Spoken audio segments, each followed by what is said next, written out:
What do you need to know about the recent drone attacks by Iran on Israel? Let's start at the beginning, with the escalating tensions. The relationship between Iran and Israel has been strained for years. However, things took a decidedly dangerous turn recently when Israel struck an Iranian consulate in Damascus, Syria. This wasn't just any strike. High-level Iranian military commanders were killed, a move that sent shockwaves through the region. The US, a long-standing ally of Israel, found itself in a delicate position. While reaffirming its support for Israel's defense, the US made it clear that it would not contribute to offensive strikes against Iran. This stance echoes the international community's shared hope for a peaceful resolution. However, the death of its military commanders proved a tipping point for Iran. Seemingly cornered and left with little choice, Iran decided to retaliate. And retaliate it did, with an extensive drone operation targeting Israel.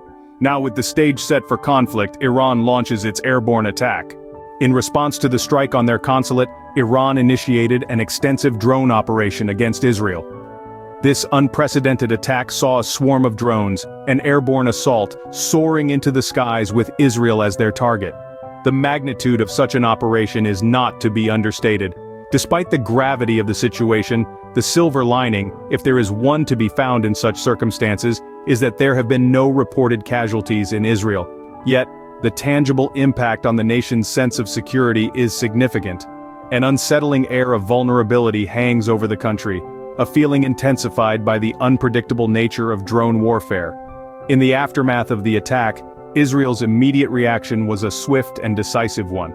The nation's airspace was abruptly shut down, a necessary measure to safeguard against the potential of further airborne threats. Israel has also geared up its defenses, readying itself for any additional attacks that might follow in this escalating conflict. As Israel braces for potential further conflict, the implications of this attack begin to ripple out.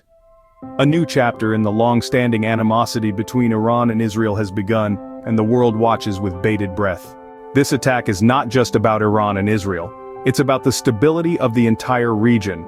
Indeed, this airborne assault throws a spotlight on the delicate balance of power in the Middle East. As nations watch on, the potential ripple effects of this incident could be far-reaching.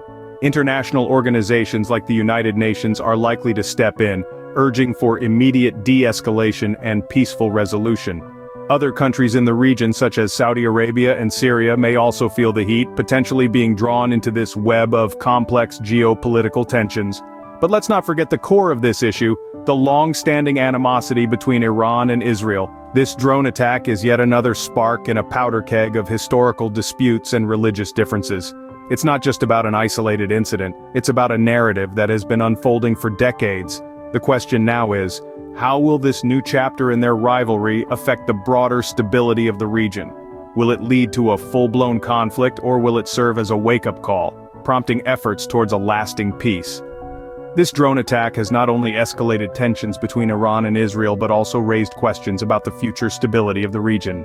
So, what should you take away from this recent drone attack by Iran on Israel?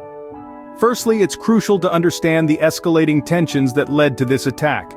These hostilities didn't just spring up overnight, they're a part of a long-standing animosity between Iran and Israel, a historical rivalry that has once again reared its head with the recent drone operation. This was an unprecedented event. Iran's extensive use of drones marks a significant shift in their military tactics, demonstrating their willingness to adopt new technologies in their conflicts. And Israel's immediate response? A swift and decisive show of defense, closing off their airspace and preparing to protect their nation. But perhaps the most critical point to remember is the potential wider implications of this attack. It's not just about Iran and Israel. This conflict could destabilize the entire region, and the ripple effects may be felt across the globe. It's a reminder of how interconnected our world truly is, and how one single event can have far-reaching consequences. As we watch this situation unfold, we should remember that the consequences of this attack go far beyond the immediate players. They have the potential to impact the entire region and indeed the world.